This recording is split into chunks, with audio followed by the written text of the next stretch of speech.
You are listening to Claret and Blue, an Aston Villa podcast brought to you by Birmingham Live.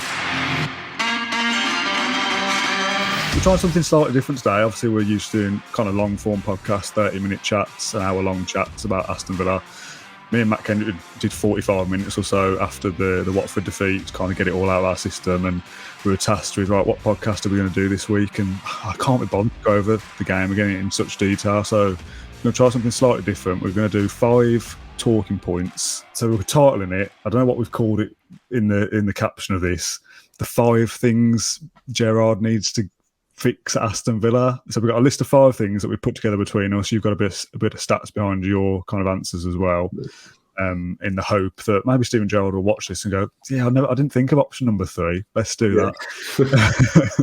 So the first thing that we've written down on our list that just Steven Gerrard needs to get right to sort Aston Villa's declining form. Number 1, organise the defence. It's just been a bit of a shambles, hasn't it, of late? Lack of concentration, silly mistakes, individual errors. Get that back 4 right, that back 5 with your goalkeeper, and that will help you gain points alone, won't it? A solid defence is like the foundation of any side. Yeah, I think one of the characteristics we all think of when we first watched them is just how compact they were in the first few games, weren't they? That Brighton game, the Crystal Palace game as well. We just thought, he's like he did at Rangers. He's building from the back. He's making us solid from the back, and he's fixed us that way. Eventually, the attacking play will come. But it seems to have unravelled in the past few weeks, isn't it? I think in the first few games, it was 7 shots per game conceding against opponents, and now it's up to 12. And then when you factor in the standard of opponent, not to take it away from anything, but Brighton and Crystal Palace are better sides than Newcastle and Watford, and we're conceding more shots to these kind of teams, and we're not really even in the game. So something's obviously gone wrong there. I think we probably need to just go back to the basics, strip it down to the bare minimum, and build it from the back again and just get us looking like a solid outfit again. The worrying trend there is that it's getting worse as well. It doesn't matter what the opposition is, it's slowly getting worse with every game. Akwasi Opong says perfectly agree with number 1, so we're off to a great start for our little list here. And Josh, will get onto your point in a second, because that is comment number 2. But I feel like a lot of people will say, and have said it in recent post-match podcasts, and this is, social media world as much as anything, YouTube comments and stuff. People say to organise the defence, drop timings. People will say that will help the defence. Would you agree with that or disagree? No, I wouldn't agree with that at all, to be honest. I think that he's the leader at the back, isn't he? I think, what is it, James tweeted or someone else tweeted it. It was 11% when he's not in the team. I mean, he had his errors against Leeds United, wasn't it? Where he lost the header to Dan James, all 5'6" of him. Yeah. But everyone has errors in the games, like Martinez against United, Sanson against United. Every player is prone to a mistake here and there, but I don't think you can drop Mings, because I don't know who comes into it. Konsa and Chambers. Obviously, Konsa's coming back this weekend. That'll probably help us, but I'm not sure the partnership with Konsa and Chambers or Konsa and Hawes would do any better than Mings and Konsa, to be honest. Agreed. The second point on our list from Josh Kirk, who's ahead of the curve really, because he said exactly what we've written down earlier. Our defence is breaking down due to fullbacks being so high. And number 2 on our list is sort the fullbacks to whatever degree that means, sorting out the fullbacks, because we know that fullbacks is an important position in Gerrard's system. A lot of the talk we've had in the last 3 or 4 months is about how they'll bomb forward and then midfielders will drop to cover. But you saw it against Watford. Well, I saw it more so than against any other side. Dina's basically playing left wing, Cash is basically playing right wing, and Jacob Ramsey's dropping back to left back, and McGinn's dropping back to right back effectively. And there's so many times where you've got like a back 3 almost of Chambers, Mings, Ramsey. Like Ramsey's like the third centre back dropping in just to cover because Dina's so high up, and then it'll punt forward to the other side anyway. And you think, well, Dina's all the way up there. He's not been the out ball anyway. Jacob Ramsey is now out of the game because he's basically a third centre-back instead of driving the ball forward. So it's easy to say, the fullbacks have to be bombing forward to suit Gerrard's system. But if that's hindering the likes of McGinn, and especially Ramsey, who's been so forward-thinking of late, that doesn't make any sense. That's a big thing that they've got to get right now, isn't it? Yeah, it's a massive thing. I think one of the other points is that I think it was Talking Tactics on Twitter that mentioned, I think it was Talking Tactics that mentioned it, but like if your main attacking output on the wings is your left back and right back, they're predominantly like left and right footed, aren't they? So there's only one thing they can do, which is cross the ball on their strong foot, and they're not likely to come inside, are they? But then you've got players like Ramsey, McGinn, Coutinho, Buendia that can go either way, and you're limiting them because you're holding a few of them back. So it is kind of limited in what you can do if that's the system you're going to play. And I was looking at the average positions of the fullbacks against Watford, and Dean was almost our like furthest forward player. Like he was just like level pretty much with Danny Ings. That's just ridiculous, to be honest, isn't it? I think it was Louis Van Gaal that said like they should be on a steering wheel type thing. So if one goes forward, one goes back, that kind of thing. Yeah. Work in tandem that way. But it seemed to me like every chance that Watford got, it was because both Cash and Dean had bombed forward, and there was just no one back. And then if there are players meant to be like occupying the spaces in Ramsey and McGinn, that's okay. Like they should be there. But several times, like which is completely fine because it's a new system for them. They're out of position and it costs us. Like the one that springs to mind is that Dennis one in the first half where Martinez saved it. I think McGinn had stepped forward, Louise couldn't bring Sarr down, and then Ramsey was out beaten as well, and then just wide open. So definitely needs to change. I'd say we've got the attacking talent in the fullbacks. Yeah, okay, let them go forward, but just one of them, I think, just one fullback go forward, the other one stay back. Offer a bit more protection. I mean, McGinn and Ramsey aren't wingers. They're not going to be the players going out wide to cross balls. Yeah. But you're almost better off saying, well, keep your back four as a back four and let McGinn and Ramsey go out wide rather than them filling fullback. It just doesn't make sense. It feels like that system's got worse over time. Number 3 is the DM position. In what aspect that's required? Do we need a DM? Is it Douglas Luiz? Do we scrap the DM altogether and maybe go a bit more forward thinking? Is it a change of system entirely?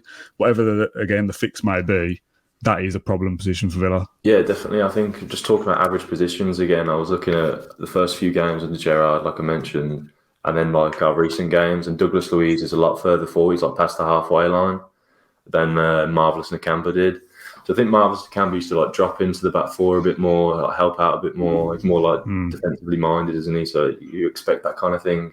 Luiz wants to drift forward, and I think a few times against Watford, he drifted forward. Obviously, we're pushing for a goal, but he was dispossessed in like their half, and then all of a sudden it's just like 3 forwards who are all occupying that space that he's left, running at our back 3 or 4, depending on how many people are back and who is back. So yeah, I think if you've got a player like Nakamba or people we were linked with like Claret, players like that, or Rowe, players like that, they can just break it up and sit there. They're not bothered about bombing forward, the anchors in midfield. A lot of our problems don't happen. So for me, I think it is a massive area that we need to improve, a massive area that we need to look at, whether that means starting Chambers or starting Sanson or even Irabunum, someone who's that out number 6. I know Sanson's not an out number 6, and neither is Chambers, but someone who's defensively minded. Something needs to change in that midfield, I think. Just going back to the fullback conversation, because this is more so about fitness than anything, but it's a comment from John Dargue, sorry if I pronounced that wrong, says the fullback getting up so high makes more miles for both of them, and the midfield that end up covering them is testing their fitness too much, make the ball work. There was a similar comment from Josh, who brought it up in the first place. There's all this running around covering for out-position players, wears the players out as well. Keep it simple. What do you think about fitness in football? Because we use it as a bit of an excuse sometimes when a team isn't doing well, how they're not quite fit enough. You know, the Leeds game was chaotic, it's taking it out of them, they're not fit enough. To an extent, I agree, and I'm clearly no sportsman to judge on what fitness should be. I kind of think this is their job. They train every single day at a high level to be fit for matches. Can we keep using fitness as an excuse? No, it'd be like me saying I can't type a word out or something. It's like I do it every day. I probably should be able to do it. But it wasn't even the running or fitness for me against the past few games. We had like 60% possession, so we're not doing the majority of running really, are we? It's the fact that the fullbacks are so high and there's so many gaps that often like Mings or Chambers would be the one like trying to drag us forward, or they're having to play a really like difficult pass down the line or drill it down to Dean or Cash, and their first touch isn't that great, so they get tackled and then we're under pressure again. So I just think that the issues aren't fitness or the system that Gerrard wants to implement, the players can't do it. It's just the structure of it isn't working at this point. Like players aren't close enough together. I think if you look at the average positions again, talking about them, from Crystal Palace, which a lot of people deem like our best performance of the season under Gerrard, everyone was really close together. Like everyone was quite narrow. All the players were quite close together. The back four were deeper than they have been in the past few games, and it was our most solid performance and like probably the best going forward as well. Like we threatened quite a lot. So yeah, those are the problems for me, and that's what we need to change. Not fitness. I don't think fitness is an issue. Alistair says, I'd scrap the DM altogether. I'd like to see Sanson get more game time. I think he could be a class player for us with more games under his belt. Agree to an extent. I'd like to see Sanson just out of something fresh rather than anything else. I'm not saying that Sanson's the saviour and going to fix all of Villa's problems, but just try something different. Yeah. The fact that he doesn't even get off the bench ahead of other players, youth players as well, makes you think, what is going on here? Point number 4. Clinical finishing, and again, I don't know how you fix that. I don't know how you train that into somebody when you've got someone like Danny Ings, who we keep saying is a proven goal scorer at this level, scored goals before. Again, when he does get in positions, he usually does hit the target and scored a couple of nice goals where you think, oh, that was a good finish. Ollie Watkins maybe isn't quite the same level, but again, I don't know how you teach something like that and how quickly it takes to improve finishing and being more clinical, but the Watford game having 19 attempts and only 1 on target, it's not good enough, is it? You've got to be fixing that. Gerrard's mentioned that he just wants to demand a bit more from his players in the final third, to be honest. I think we had 37 shot creating actions against Watford, which was by 11. I think it was the most of the season. So obviously the build-up play to there is okay, but we just don't have that clinical edge in front of goal, and I think it's coming at just a bad time. I think Gerrard's mentioned that Danny Ings isn't 100% in terms of his, after his injury and whatnot. Ollie Watkins, his confidence absolutely shot, isn't it? Yeah. Everyone's getting on his back. And then obviously the team isn't scoring because the goals aren't coming from midfield. So everyone looks at the strikers, don't they? You can't play them both together either, because obviously we've trialled that so many times. And it's just the definition of insanity, isn't it? You're just doing the same thing, and expecting a different result. So yeah, I'm not sure. I think it's in there in the numbers as well. I think it was, so our shot on target percentage under Gerrard's first games was 43%, and now it's 17.5%. We're just not doing it. We're not threatening. We're not working the goalkeepers enough. We're not doing anything to pose a threat. So I don't know how that. I think that's just bedding new players in. I think Buendia's also getting used to playing back out on the right when he was on the left before Coutinho's arrival. But now Coutinho's coming in. Obviously, he's down the left. So it's just a teething phase. I think eventually it will come, but as of right now, it's just the final third, isn't it? We're not executing. I mean, we've got 5 things here, but it could quite easily be 10, 15, 20, to be honest. I'm definitely going to make it 6 by saying Ings or Watkins, sort the striker out. Who is the striker going to be? Can it be both? Probably not. Do you persist with Ings after his performance against Watford? Does Watkins come straight back in? Comment here about the Ings issue. Problem would be to drop Ings after the last game. You've got to give him a run of games as the lone striker to rediscover his form. Gerrard will know that. Matthew says Ings was so sharp first half, but second half he was far off the pace. Point number 5, I guess. Now we'll move number 5 to number 6. Sort the striker out. Who are you going to go with? Well, I've always said I prefer Watkins in terms of what he offers and his hold-up play and whatnot. But obviously, you can't keep playing it, just picking a player when his form is that bad. He's obviously mentally he's not there. He's down in the dumps, isn't he? With just his attitude towards the game. When he's on, I think Ramsey scored against Leeds and he just looked dejected, he wasn't happy. He was just running over It's just one of those things. He clearly needs a goal, and he's goal out of nothing. It might need to come in substitute appearance. But yeah, I said we should have played Ings against Newcastle just to get him a run of games, obviously because of Watkins' form. But yeah, I'd definitely start Ings again this weekend, even though he wasn't. I said that I agree with that comment, to be honest. First half, he looked sharp. His movement, that one ball from Buendia in behind, just shows what Ings can do. He just drifts away, doesn't he? Gets into space. I think he hit the post, but he would have been just off as well. So he was bright, but maybe just because he hasn't had a run of games, he fell off in the second half. Villa also fell off as a team, I thought. Yeah, keep him going, and then if Watkins get a goal as a substitute, just do that. But neither are in form, so it's not great, is it? That little chance when Buendia slips Ings through and he hits the post, but he's offside anyway. That's the template, isn't it, for how this system works? Buendia comes deep and splits the defence with a pass, and a clinical finisher scores the goal. There's not enough of it, is there? You see it once in the game, and then it's not. Yeah, if that, to be honest. Point number 5 or point number 6. Now we've added an extra one. Control games. We spoke about this. We talked about a New Year's resolution for Villa at the start of 2022, and mine was Villa to play for a full 90 minutes. And Matt Kendrick joked on the last episode that we played for a full 90 minutes against Watford and Newcastle, but it was a bad 90 minutes. But we always seem to have a good half or a good 20-minute spell or a 10-minute spell at the end where you think, why can't we play the whole game like that? So point number 6 is Gerrard's got to find a way to control games, and the easy answer to that is sort your midfield out and they'll run the game for you. And as an elite midfielder like Gerrard was, he'll know that better than anyone. And it's not an easy thing to just say, oh yeah, do this, do that, we're done. What a genius. It is going to take time. But some of the basics that we can't do and that we don't get right is so frustrating to watch as a fan. Yeah, I'm with you on that. I just want to see a 90-minute performance. I think you can take positives from, the Leeds United game, the goals we scored there, Coutinho and Ramsey linking up. It's really good to see, isn't it? It's all good. But mistakes have cost us in both those games, whether it's Sanson, Martinez or Mings. And that's the same thing. Those are two games that we probably could have won. 2-0 against United and 3-0 against Leeds, or whatever, 3-1. The games should be dead and buried, aren't they? So it's just the team that plays the game with the whole team, isn't it? I don't think we're going to see consistent performances for the rest of the season, to be honest. I'd say Gerrard with the summer transfer window and pre-season. And I'm not saying that the answer is always to buy new players, because it's not, is it? No. But I think he does need that pre-season, just with the squad, and to wheedle out the people he doesn't want in the team, to be honest. So yeah, 90 minutes, that's all I'm asking for. That's it for our little list of things that Gerrard needs to fix. I said it'd be quite a short episode, just trying something new, basically. I didn't want to do an hour-long chat about Watford, because no one wants to go through that again. I want to relive that again. The one thing that we do need to give a little plug to, James Rushton basically has told me to do this, because this is part of his job.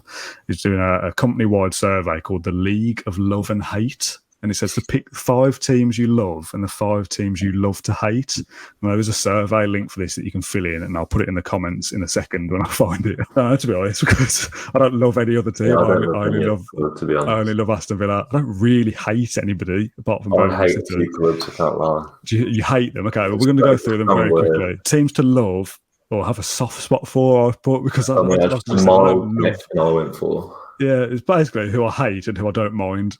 Yeah. I've put Nottingham Forest, because we do a lot of work in the Midlands with Forest, podcasts and stuff, and I quite like the people there. That's why I picked them.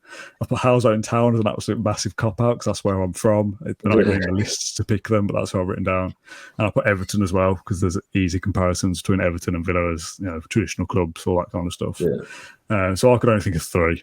And that was a stretch, because like Ian Robinson here just put Villa 5 times, and that's really what I wanted to do. I know you've got a few more reasons for your 5, so I'm going to just leave you off the floor. I've gone Forest as well for same reasons, but also I went to uni there and I went to the ground a few times, so I quite like it there. Brentford, I like their recruitment and the way they do their stats and stuff. I also like Norgard in midfield at number 6. Maybe that's someone Villa could look at. Solve one of the points we've spoken about there. Oldham, my mates are from there, and we talk about them quite a lot. Spurs, my sister's boyfriend is from there, supports them. And Swindon, Louis Barry's just scored his first goal. Kessler Hayden was there succeeding. So I don't like them. If we were playing them, I'd want us to win, obviously, but at a push, those are the soft spot teams. What about hate? I put Blues, obviously. I put Albion. Again, I don't really hate them, but Blues, Albion, Wolves. Don't really care about Wolves. Don't really care about Albion. I put Man United, just because we never beat them. They're so frustrating. They get all the decisions. And I put Burnley, pretty much for the opposite reason, that they're so hard to play against. And yeah, just get them relegated, basically. I couldn't care less if Burnley went down. Hate's a strong word. This is very easy for me. I can't lie. You got them. They flowed out in about 30 seconds. I got Blues, obviously. Man City for other obvious reasons. Yeah. Newcastle, I've just, ever since we relegated them, and then I was quite young when that happened, but ever since then, when we were in the Championship with them, I always thought there was just something about, like, just a little dynamic between the fans. Leeds, when Patrick Bamford scored that hat-trick, it took me at least 2 to 3 working days to just calm down. And Fulham, the Championship playoff final, and I don't have a quiet zone or something in the stand or something, just something like that. There's a couple of shouts in the comments. Blues, West Brom, Leicester, Forest, West Ham. Leicester and Forest were both in my kind of soft spots. Watford for a club to hate, I think. I think this would be, I mean, I'm not going to floor the system for James and all his hard work, but this would be easy to do individuals. Maybe that's not allowed in terms of like digging people out. But 5 players I hate. I could rattle that off quite easy. I think Kasper Schmeichel, straight out there, Troy Deeney. But anyway, we're getting dragged into this being a longer episode than I thought it was going to be, so I'm going to end it there. Thanks, Pat, for your analysis and insight as always. minutes, I'll get you onto that midfield tackle success thing, and we'll have a look at what Villa are actually up to. Thanks for all the comments that tuned in and watched along live. Thank you very much for getting involved. If you want to go and fill in that survey, you'll be doing me a massive favour and James Rushton a big favour as well. Yeah, we'll be back maybe for a preview for Saturday's game against Brighton, but we'll kind of see how things go later in the week. Football Manager might make him return this week as well, just depending on what people's schedules are like. So we're trying to do a little bit more, basically more stuff that isn't about Villa's actual matches because they're so bored to talk about. Distractions. So yeah, we'll end it there. Thanks everyone for watching, and we'll see you again soon. Thank you for listening to Claret and Blue, an Aston Villa podcast. If you enjoyed today's episode, then please do let us know. We love hearing your feedback. We'll be back soon with another episode, but until then, up the Villa.